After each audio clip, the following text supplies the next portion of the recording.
Sinimulan na ang investigasyon sa reklamong inihain sa palasyo laban kay Energy Regulatory Commission Chair Zenaida Ducot.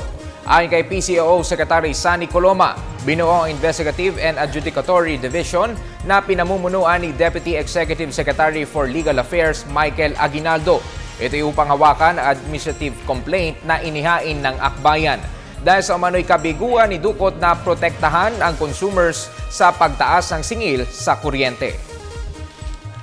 Meron ng nilikhang Investigative and Adjudicatory Division sa Office of the Deputy Executive Secretary for Legal Affairs o DESLA. Ito yung pumalit doon sa dating PAGSI.